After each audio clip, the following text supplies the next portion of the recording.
Welcome into OutKick the show. I'm your fearless leader, Clay Travis. I hope all of you are having a fantastic start to your Memorial Day weekend.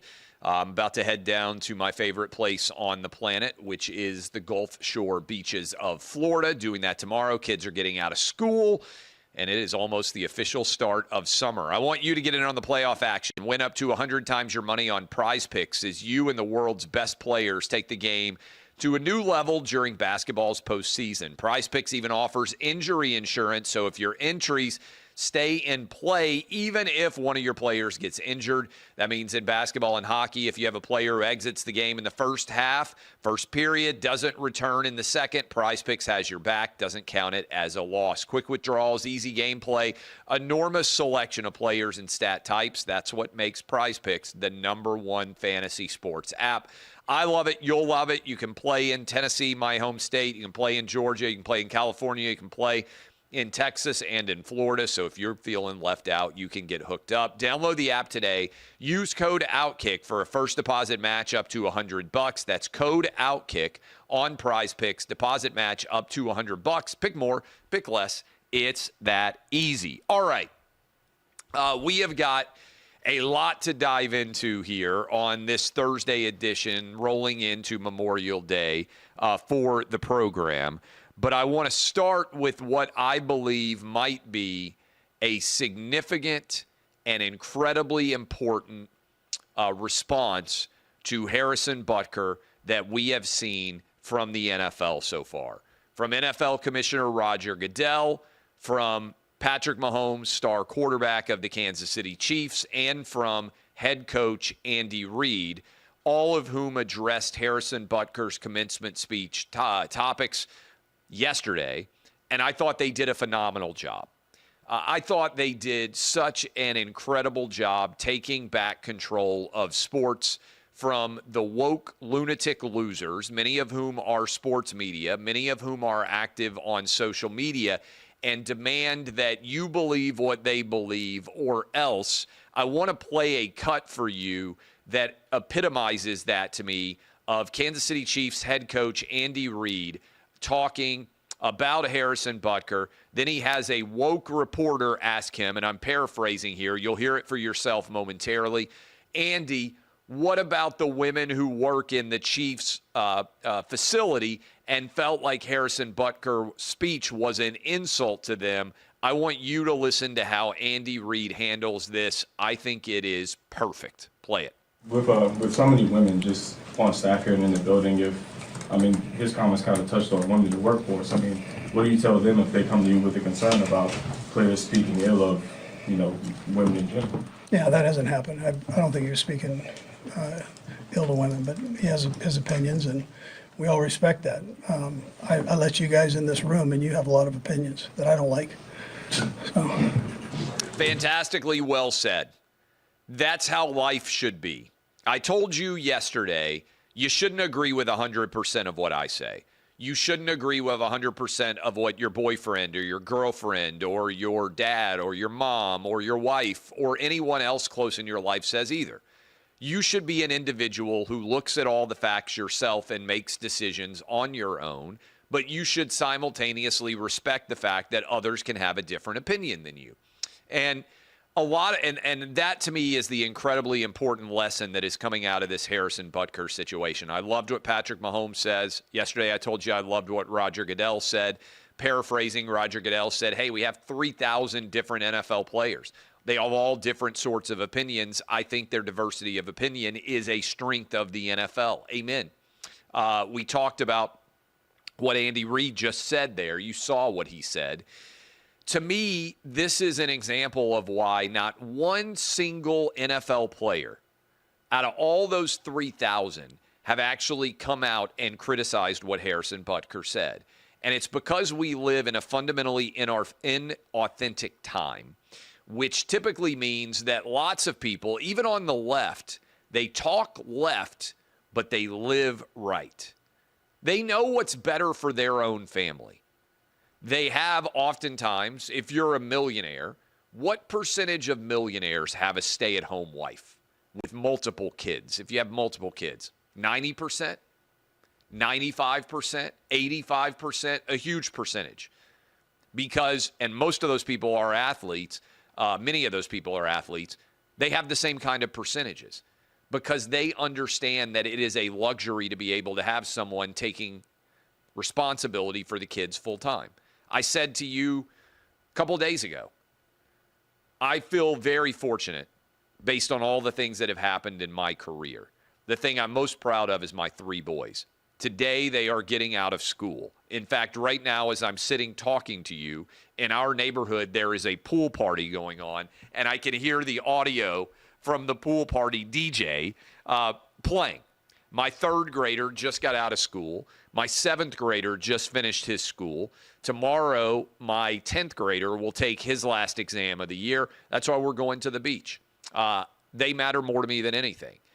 I bet if you are a mom or dad and you're watching or listening to me right now, same thing is true for you. If you're a grandparent, I think the same thing is true. And if you're young and you're watching or listening to me, I want all of you to have tremendous success in your careers. I want you to aspire, men and women, to absolutely dominate in your career.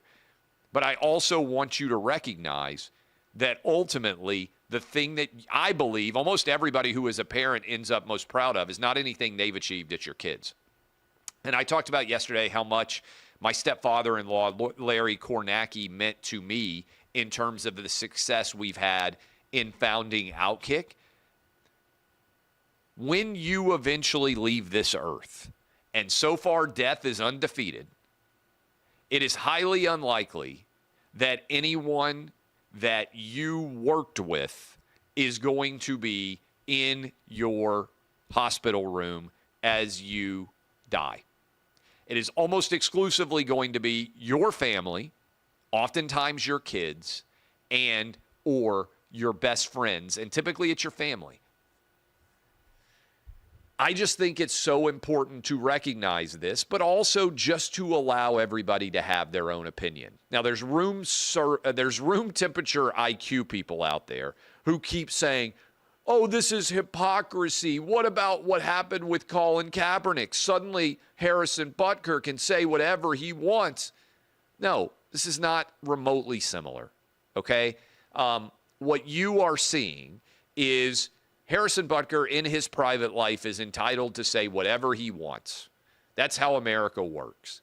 Harrison Butker would not be entitled in his uniform at work to make political stands during the national anthem. I think that's bad for the NFL. People come for football. They don't come for people to make political statements about individual political issues.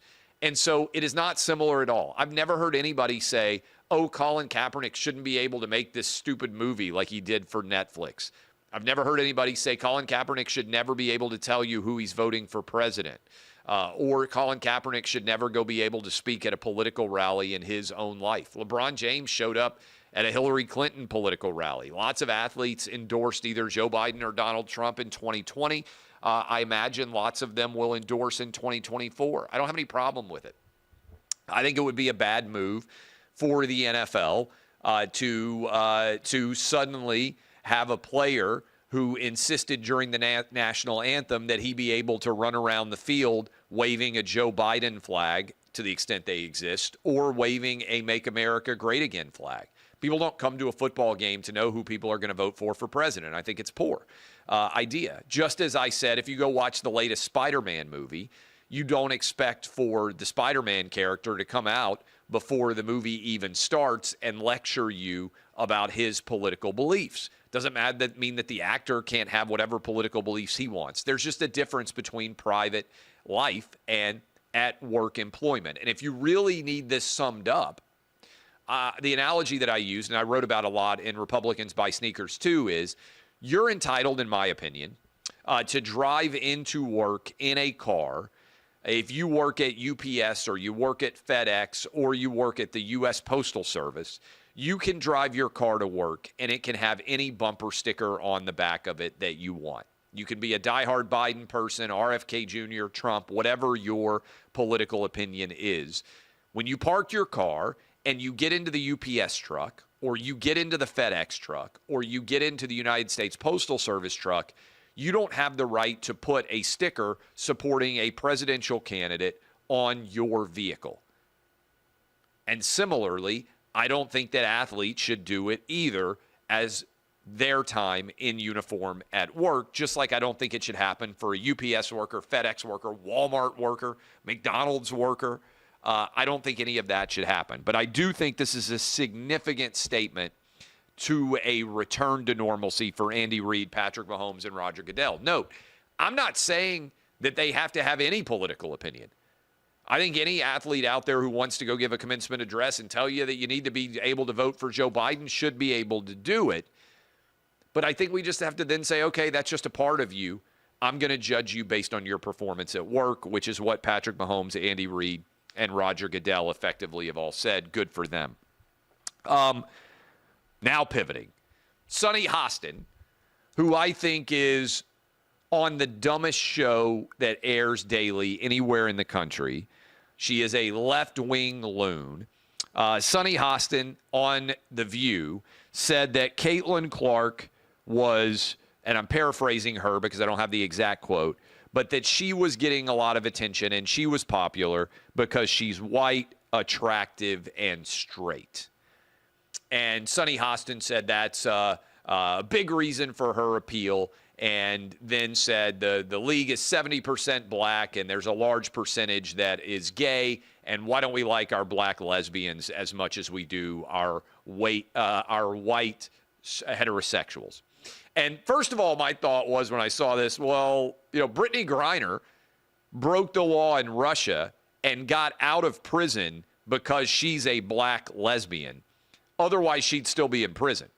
So somebody made a joke about this. I think I shared it. But if Caitlin Clark had gotten arrested in Russia, she might well still be in prison because she's a white heterosexual woman.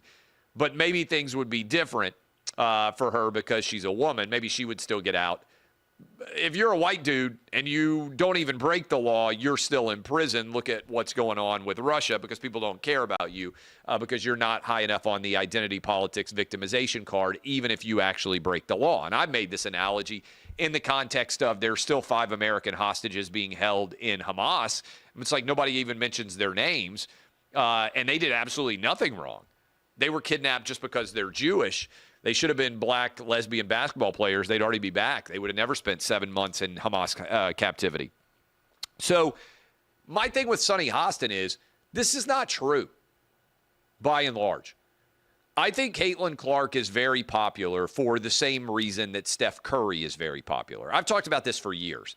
I coached Little League basketball, whatever you want to call it, young kid basketball over the years. All the kids want to be Steph Curry.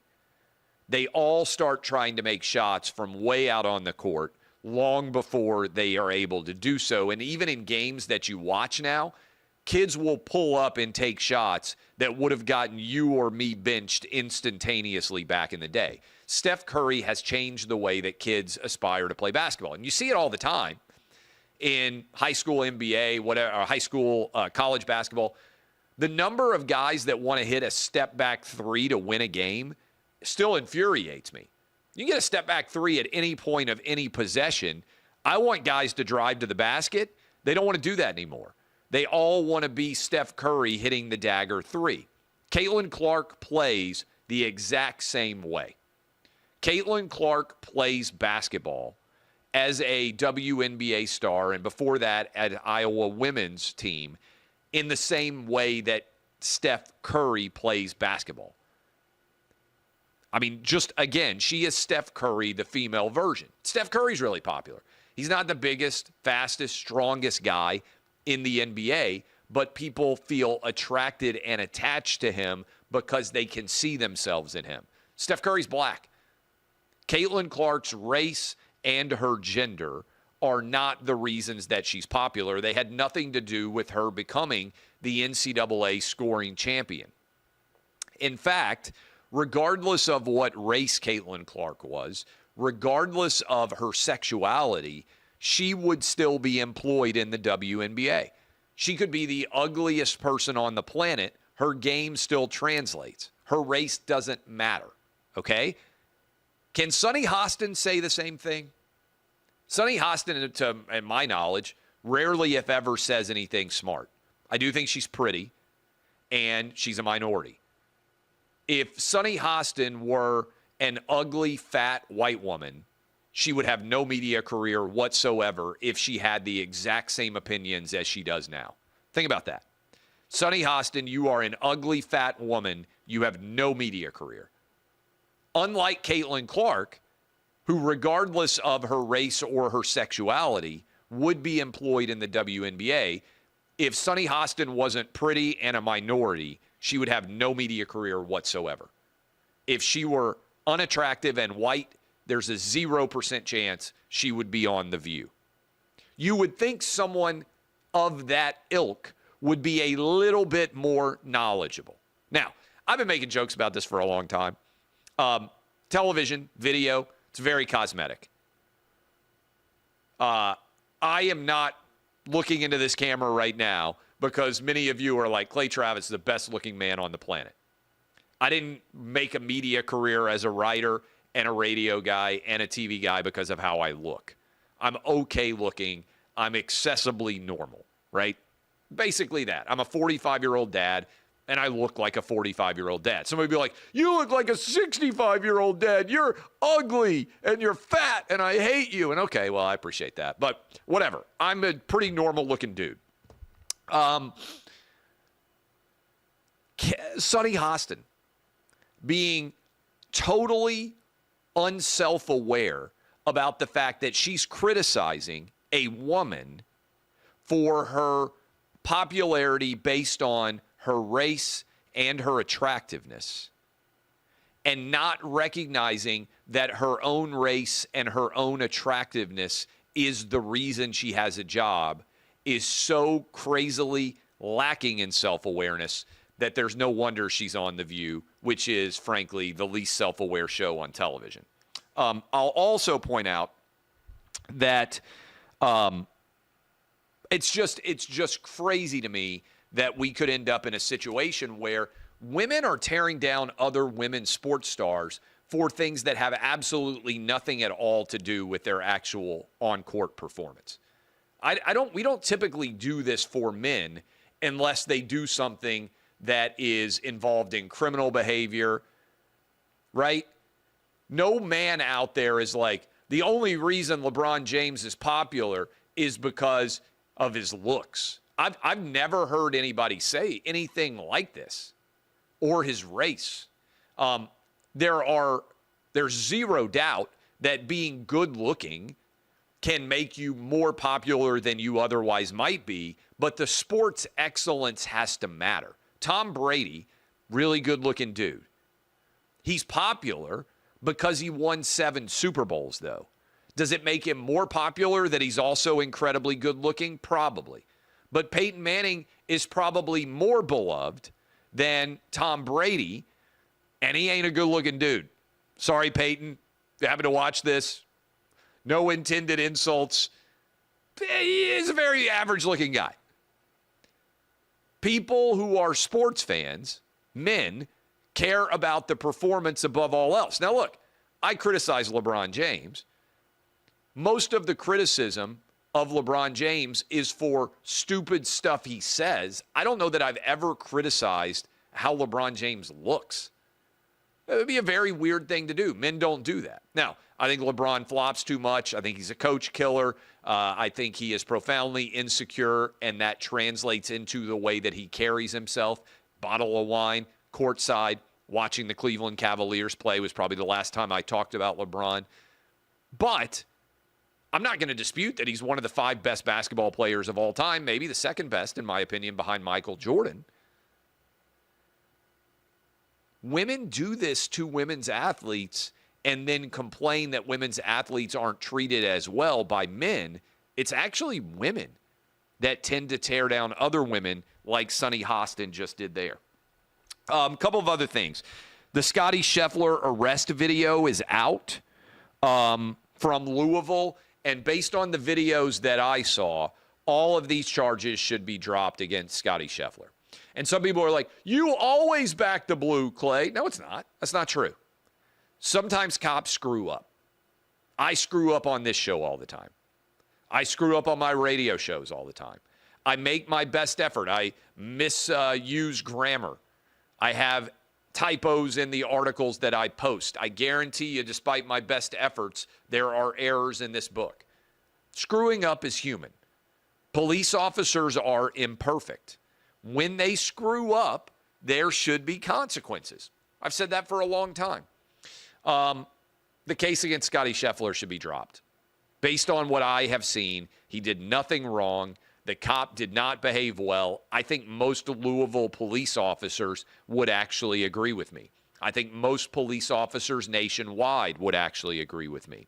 Cops screw up, and when they do, charges should be dropped. And based on the evidence that I saw, that's what should happen there. Aaron Rodgers passed up on the vice presidential pick by Robert F. Kennedy Jr. to play for the New York Jets instead. I really wish Aaron Rodgers had taken the VP slot and also played for the New York Jets this fall, because I think it would have just been amazing to watch. But he said recently in a press conference that he passed up on the vice presidency to play for the Jets instead. This might be the first time anybody has ever passed up on a good opportunity to play for the Jets. I'm sorry, Jets fans, for having that joke. ESPN has sold college football games to TNT, sub-rights for multiple games to TNT. This ties in with the conversation I'm going to have about Charles Barkley as well, because he works at TNT Sports. In the meantime, let me give you my PrizePicks app pick tonight. Use code OutKick. You get up to $100. Tonight's game, these picks are all from the Indiana Pacers, going up against the Boston Celtics. I'm going Jason Tatum, less than 30.5 points. Al Horford, less than 11 points on the Celtics side. I'm going Obi Toppin, more than 9 for the Pacers. And Miles Turner, more than 16 for the Pacers as well. So Tatum, Horford, less. Obi Toppin, Miles Turner, more. That is my PrizePicks pick for tonight. You bet $10 on that. You get back $100 if all 4 of these go over, go more or less like I'm asking for. So $10 turns into $100. You get up to $100 if you go sign up today. PrizePicks.com, code OutKick. Okay.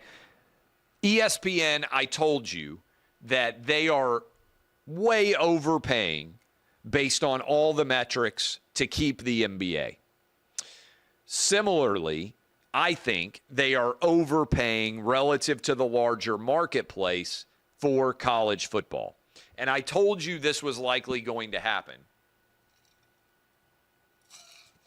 that we were going to see games sub-licensed, and that is exactly what we have seen.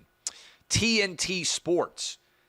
I don't know about you guys. I don't even remember the last time that TNT had college football games on. I don't even know who will call these games for TNT. TNT is going to sub-license those games from ESPN. This is a response to probably losing the NBA, because TNT, which is owned by Warner Brothers Discovery, doesn't have the money to outbid Comcast, Amazon, and Disney to be able to get the NBA. This is, as I'm talking to you right now, a little after 3:30 Eastern. Things can change. In fact, let me check my phone and make sure whether or not this is in play. So, Charles Barkley just called out the TNT team, which is kind of unprecedented because TNT still has a year left. And I saw he went on Dan Patrick's show, and he said something that I think is a no-brainer, and I actually advised him to do several weeks ago. He said, hey, I'll start a production company, and I will pay Ernie, Shaq, and Kenny, and we can continue to do Inside the NBA, and then we can sell it to one of the television networks in order to put it on. Now, I'm not sure that's going to happen or need to happen, but I think it's a no-brainer to control that ability to have your show and distribute it in that fashion. But this is not a bad decision, in my opinion, from Warner Brothers Discovery. The price has just gotten outlandish. And it appears that the NBA is going to double to triple its overall rights package, despite the fact that the ratings continue to decline.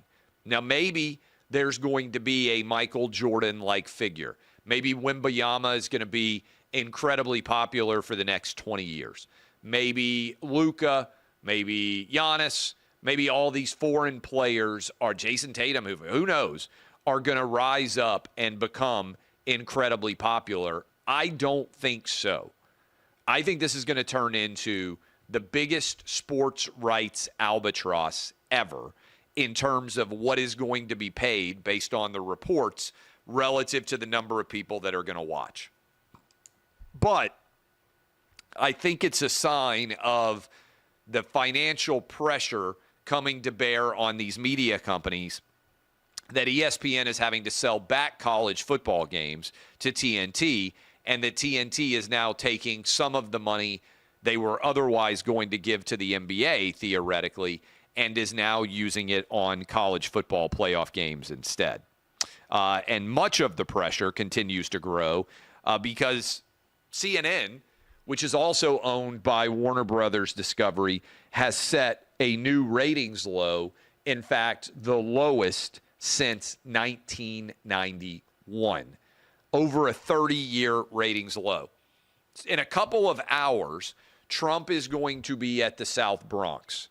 He is going to be doing a big rally. You might have seen yesterday, I shared a picture that was shared with me from a friend who was at the Yankees game last night of them unveiling a huge Trump banner that said "Never Surrender" on it, with a picture of Trump's mugshot in Yankee Stadium. That rally is going to start in a couple of hours now. And Trump himself took that image that I shared and shared it on his Truth Social account, pointing out what I think is pretty extraordinary, which is the amount of support that Trump is seeing among non-traditional Republican voters, black, white, Asian, and Hispanic. There is a lot of movement in the direction of Trump. In fact, it's why Trump has opened up a substantial lead in Arizona and in Nevada. Current polling, a lot of that is Hispanic support. I think Biden, the way we're looking right now, is going to lose a lot of black voting support. I said this on Clay and Buck the other day. I think at least 1 in every 4 black male voters is going to vote for Trump. And I think we are poised for a generational change in the way that minorities vote based on the amount of support that I believe we're going to be seeing for Donald Trump in 2024. Okay. I mentioned yesterday that I was going to talk about this, and I'm going to try to hopefully make sure that I still have this article pulled up, and I do. So in Oregon over the weekend on Saturday, a boy, a high school sophomore, pretending to be a girl, won the Oregon State Women's Championship. So the girls' state championship was won in the 200 meter by a boy. I think this is crazy. This is a boy identifying as a girl. This has no place in sports. I've been quite clear about it. Someone at the Portland Oregonian, who has blocked me on Twitter, wrote a column that says, this was the headline, "A transgender teen athlete's life is not your cause." And here is the opening paragraph. "Congrats to all, to the social media brayers who have it all figured out, to the adults who booed a teen from their privileged perch, and to those who think the solution to a complex issue is to further ostracize and marginalize members of one of the most at-risk communities in our society. You have achieved something spectacularly vile. And I'll continue because I'm specifically named here. You have opened the door for the most bad faith actors in American discourse to exploit a high schooler, a child, for nothing more than a belt notch in the ongoing culture wars. You have empowered the likes of Clay Travis and Piers Morgan and other ghoulish avatars of the lunatic fringe to mine our high schools for clicks and to use them as the backdrop for their continued fear-mongering of the belief that boys have infiltrated girls' sports and are winning every track race in the country, every swim meet and golf tournament, and that they're grooming your sons to become women. Let me pause here for a sec. That's not what I'm saying at all. I'm saying that there should be men who compete in men's sports and women who compete in women's sports. And that if you are a man or a boy who has passed puberty and you decide that you want to compete as a woman, I don't think that should be allowed. Just like I don't think it should be allowed for a 25-year-old to decide that he's trans age and compete in the Oregon or any other state's women's championship. I don't think that should be permitted. You can disagree with me, but I'm not the one who's trying to make it permissible. I'm simply saying, hey, let's have restrictions which have existed for hundreds of years. We'll allow men to compete. We'll allow women to compete. And also, I believe in age limits. I don't think that I just went up to Cooperstown, New York last summer, 12U baseball tournament. I had to turn in the actual birth certificate for my 12-year-old son to be able to participate. I know because I lost the birth certificate and my wife wasn't happy with me. You couldn't have played a 14-year-old or a 16-year-old or, God forbid, a 24-year-old. Parents would have booed that too because it's the antithesis of actual competition. So I'm not arguing for anything other than basic standards of fairness and being applied so that women compete against women and men compete against men. If you want to just have one unisex sport, then no women will ever win any sport. Most women will never make a sports team. I think that's the wrong idea. But if you wanted to argue in favor of it, then I would at least contemplate. So I'm going to continue reading here, by the way. This is from the Oregonian, the Portland newspaper. They are dehumanizing the real people involved, stripping the conversation of nuance, and turning it into a cause rather than an isolated situation that deserves compassion, thoughtfulness, and calm. A teenager's life is not your cause. That's literally what your column is doing. It's making a teenager's life your cause. You're the one who's arguing in favor of something that no one would ever have argued in favor of before. You are turning this teenager story into the entire premise for your column, something that I've never done. On Saturday, I'm continuing to read. On Saturday at Hayward Field, a McDaniel High School sophomore won the 6A state championship in the 200 meters, breaking away in the final steps. The winning athlete was a transgender girl. The Oregonian/Oregon Live is not naming the runner in an effort to protect whatever privacy she has left. This is a kid in an extremely vulnerable position. I don't know about you. I've never heard of a high school athlete that a sports section is writing about that they refuse to name, ever, in any sport, for any cause, ever. Seems kind of strange. This one race catapulted the Oregon State Athletic Association championships into the center of one of the most divisive issues we face as a country. Is it one of the most important over homelessness, drugs, racism, and violence? Really? Nobody argued that this race was more important than that. You're the one writing about it. How many columns have you written about homelessness, drugs, racism, and violence? You are a sports writer. Your entire existence is premised on the idea that you will write about things that don't actually matter.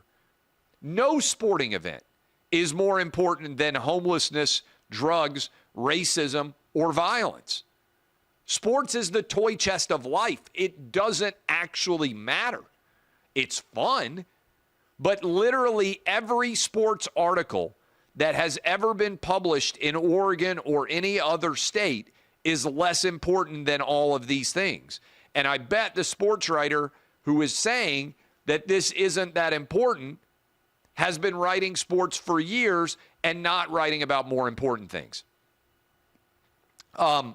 Sports are an incredibly powerful platform for women and girls. For many, it's where they learn to recognize and harness their strength and forge their identities, and it's a platform once withheld from them too. It wasn't that long ago that women weren't allowed to compete or were written off as masculine or somehow less womanlike if they did. Yes, we need to protect women's sports, but from whom? Men. My answer is pretty similar. Yes, we need to protect women's sports, but from whom? Men pretending to be women. That's my answer. We need to protect women's sports and women's athletes from men who are pretending to be women and boys who are pretending to be girls. That's exactly what I'm doing. Until you show me genuine evidence of someone abusing our moral obligation to be inclusive for their athletic gain, we just saw it. A boy who would never have been a boys' state champion just became the girls' state champion. This is happening everywhere. It happened with Leah Thomas. As Riley Gaines says, sports, women's sports should not be a refuge for mediocre male athletes. You'll notice no woman who identifies as a man is ever winning men's championships. That's because biology is real. I refuse to bite at your baited hook of hate. Trans athletes deserve a place to compete too. We should provide opportunities for kids to participate first. Let adults deal with matters of policy and procedure. What's been lost in the days of mendacious manipulation is what the athlete did, regardless of how you feel about her right to it. By the way, his right to it. All of this is about a man. Was a demonstration of courage that most of us will never experience for ourselves. No, it wasn't. No, I'm sorry. If I go down to a sports league and I put on a wig and I pretend to be a chick and I dominate women, that isn't courageous. It's actually the opposite of courage. It's cowardice. This is brave, and I admire her for it. Man who would never win championship becomes woman, wins championships, and I admire her. Let me be very clear. I'm reading from this column. I do not know what the answer is. I do not ultimately know if trans athletes should compete as their consistently asserted gender, as Oregon state rules currently state, regardless of where they are in transition. I also do not know if it's reasonable to mandate that in order to compete as their asserted gender, teenagers, children, need to have received an arbitrary amount of hormone therapy or treatment. I don't know rules that work for the Olympics and NCAA work at high schools. Okay, no kid should be getting hormones to change their gender before they're 18 years old. That should be a human rights violation. That should be a crime. What I do know, and I'm confident saying here, is judgment cannot be handed down by a mob of people who are limited to the binary device of cheers and boos. Excuse me? Gender's binary. Cheering and booing is also not even binary, right? Like you can just go to a sporting event and not have to say anything. We don't even know how her competitors felt about being thrust into this conversation. I can bet they didn't like it. Why don't you interview them? Why don't you interview the girl who came in second place in the state 200 meter that would have otherwise been a girl state champion in track? something that I imagine she would have been proud of for the rest of her life. This seems to be the most accepting generation of kids ever, but it would be understandable if they're upset. They're caught in the same confusing web as all of us in trying to untangle issues that we haven't fully faced as a society, despite the existence of people like tennis player Renee Richards in the 70s. The presence of a trans athlete led to additional security during the medal presentation. Law enforcement wasn't there to protect the rest of the competitors. It was there to protect the athlete from adults. Nobody deserves that, certainly not a child. I agree, which is why this person should have run as a man, because he's a man, or at least a boy. She's no less of a child because she is trans, and she is certainly no less of a human. Like, this is just claptrap. Save me the argument the boos were for Oregon's rules and not the teenager. The institution didn't cross the finish line in first place. This guy is such a loser.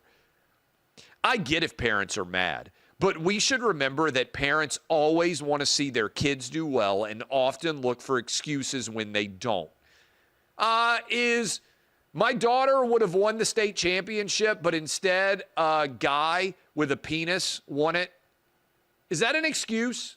Seems like kind of an important detail.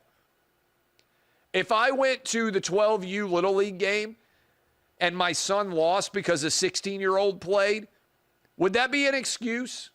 I don't think so. We've all heard rumors about the point guard who lives outside of school boundaries, or laments about the Little League pitcher who looks like a high schooler. Yeah, it's nonsense. Those aren't remotely similar. And while those aren't apples to apples comparisons, it's also important to note the McDaniel runner only narrowly won the 200 and finished second in her other event. Because he's a sophomore. Usually sophomores don't win state championships in running. He's going to come back, and if he keeps doing this, sweep every track event for the next 2 years as well. I don't deny that boys and girls have biological differences, but to act like the event was reduced to a lopsided farce is also not accurate. Yeah, because he's not that good of a male sprinter. If he was, he would have won by 100 yards. As for the suggestion that trans athletes should be directed to their own division, that should be immediately dismissed and called out for the bigotry it is. What? Such a move would only further single out those few trans athletes competing in high school sports and reduce them to a spectacle. No, they're a spectacle because they're pretending to be a gender that they aren't. Imagine the state track meet taking a pause on Saturday so the athlete could race her 2 events against no one but herself under the gaze of carnival gawkers. I mean, I guess it would be more fair. Honestly, maybe some dudes would decide to identify as girls and actually compete there too. Until someone has a solution that doesn't feel like separation and isolation, then everyone needs to grow up and shut up. The solution is easy. Men compete against men and women compete against women. I think I'm grown up. I don't think I need to shut up. That's pretty easy. As the comedian Bo Burnham once asked, is it necessary that every single person on the planet express every single opinion they have on every single thing that occurs all at the same time? I don't even know what that means or why you would quote it there.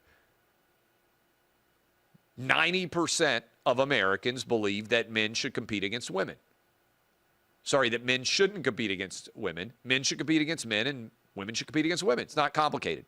I value sports deeply and believe in the role of competition in the development of youth as much as anyone. But I can't help but wonder if we're overvaluing the sanctity of competition at a cost of the sanctity of participation and inclusion. Is it inclusive to kick a girl out of the state final race? Not only did this dude win a title that he otherwise would not have won in men's sports, knocking a woman to second place and removing her from winning a title, he also eliminated another woman from being able to run for the state championship, which is a big deal to even make the finals for a lot of people. I don't know the answer. I just know that Piers freaking Morgan and the cretins of the internet aren't going to be the ones to give it to us. Cretin of the internet. I kind of like that, not going to lie. Good maybe blurb for my next book, Cretin of the internet, Clay Travis. Could be the Cretin of the internet, the Clay Travis story. It says a lot that the Cretin of the internet and the Cretins of the internet are people saying men should compete against men and women should compete against women. Remember, what they say is controversial is not actually controversial at all. And this loser columnist in Oregon, who has me blocked on Twitter, I'd never even heard of him before until he insulted me in his column. Even people in Oregon agree with me on this. This is crazy. This is nonsense. And I'm proud to be leading OutKick and being one of the only people out there to fight back against this. DBAP, unless you need to SBAP, have fantastic Memorial Day weekends. This has been OutKick, the show.